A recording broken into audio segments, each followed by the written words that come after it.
Okay, so the best episode of Masters of Horror, in my opinion.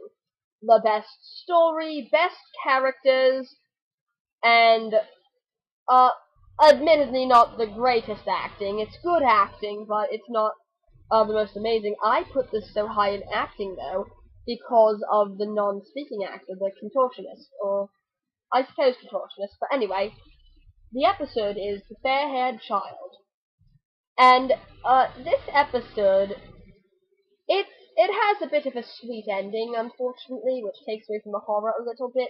But don't let that scare you off of it. It is such a good episode. It does follow the misfit girl, doesn't fit in her school, weirdo, likes fantasy, formula, which of course appeals to me, obviously. But the story begins. She's in her class, and she's called up to do a math problem while she's busy doodling, and she can't do it, and she's made fun of. And as she's leaving, you get a bigger idea that she's a freak and no one likes her, doesn't have any friends. And so she's going up through the woods on her way home, and suddenly, out of nowhere, she's hit by a car. Man steps out and abducts her. And she wakes up to Tank Girl! I'm not kidding! Lori Petty! Lori Petty is in this episode.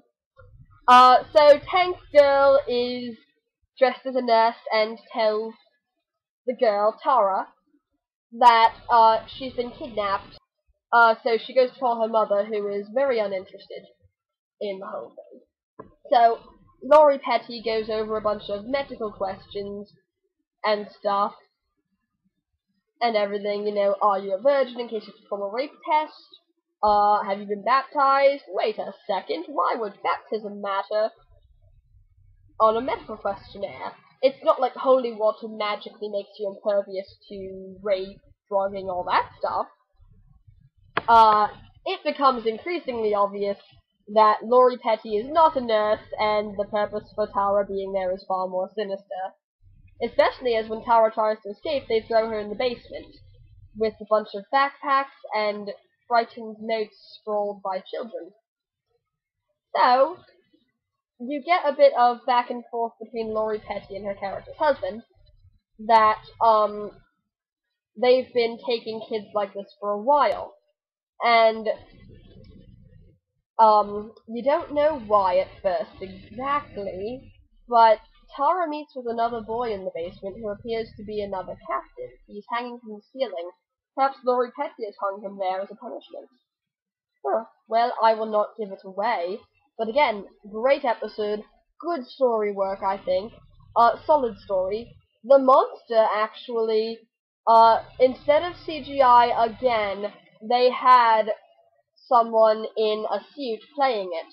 But it wasn't an unconvincing suit, it was actually kind of cool, almost like a tribal mask. And, the thing is, it's harder to act without speaking and still be frightening. This monster is actually pretty creepy if you don't look at it too closely. The movements and the closeness of it is rather creepy, and just how it doesn't relent. It's not a splatterfest. There is some blood and gore, but it is not a splatterfest. If you're here for a splatterfest, you're going to be disappointed. But good movie, ably acted. Costuming is nice. The soundtrack is nice. And of course, I'm a sucker for that kind of story. If I told you what kind exactly, it would give away the ending, but I am very much a sucker for that kind of story, and so much literature nowadays ruins that archetype, so it's just good to see it not getting ruined. Fair-haired child, great episode, very good, I think. Really, really just brilliant. And the reviews on it are some of the least horrible. Because a lot of people are very hard on this series, because they expect when they hear Masters of Horror, they expect, like, Wes Craven sort of work, John Carpenter. But, the thing is, you're not gonna get that. It's not, it's not that type. It's supposed to be campy and a little bit off-color and weird. It's not meant to be a huge masterpiece about the greatest horror you'll ever see. You're supposed to take it as it is. It's low budget, it's short film.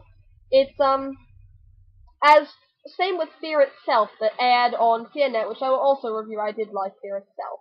Oh, one of the greatest portrayals of a Wendigo, and also Doug Jones.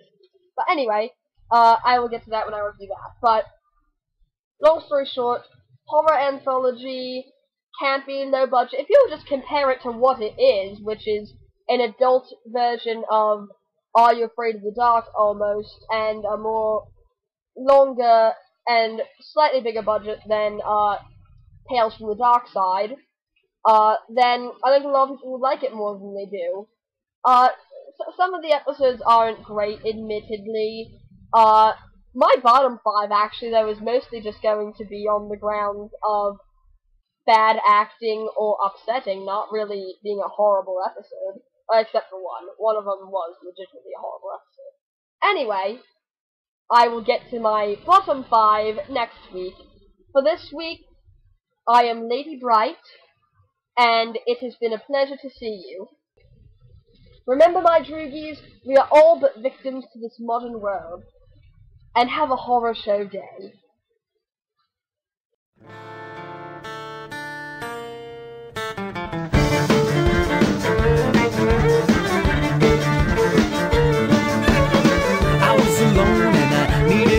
I was taking a walk past the cemetery gate when I saw a sign that said for a good time. Take a left down at Tombstone number 8. Went through the gateway and I'm pretty sure I saw some eyes peeking out of a sepulcher. I took a step into the tomb of a repute.